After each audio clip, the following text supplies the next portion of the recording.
Background information on coastal scrub ecosystem. The coastal scrub ecosystem is one of the oldest remaining natural ecosystems left in the San Francisco Bay Area. If you were to look back 100 to 200 years, you would have seen coastal scrub plants like coyote bush, poison oak, and blackberries growing from San Diego all the way up to Oregon. Though this ecosystem is much smaller today, you can still find native coastal scrub plants throughout San Francisco in places like the Presidio, Crissy Field, Glen Canyon, Twin Peaks, Mount Sutro, and Mount Davidson.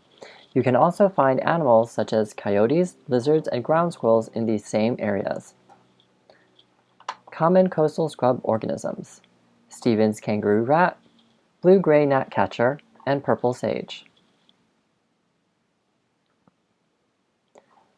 Most of the coastal scrub ecosystem in the San Francisco Bay Area exists below 3,000 feet of elevation, and it contains plants that are less than 6 feet tall on average. Also, because drought is common in the San Francisco Bay Area, many of the plants in the coastal scrub ecosystem have developed special adaptations to help them survive the hotter, drier years. Some plants have adapted by producing smaller leaves to prevent water loss that they would have had with larger leaves.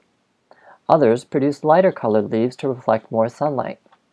Finally, some bushes in coastal scrub ecosystems have adapted to frequent fires in the region.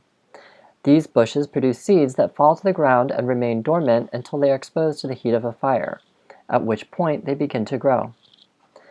The great diversity of plants in the coastal scrub community acts as a foundation that supports a vast array of animals. Some of the most common ground-dwelling animals found in this ecosystem include the western spadefoot toad, gopher, snakes, rosy boas, bobcats, and coyotes. Of the many animals found in the coast scrub, more than 100 are considered rare and endangered because of habitat loss. Two of the most endangered currently are the Stevens kangaroo rat and the blue-gray gnatcatcher. Without plans to protect this ecosystem, the future survival of these two species is highly unlikely. The coastal scrub plants also provide a natural path for bees to travel and to pollinate up and down the California coast. This pollination helps to ensure that we have a large variety of fruits, vegetables, and medicines available to us throughout the year.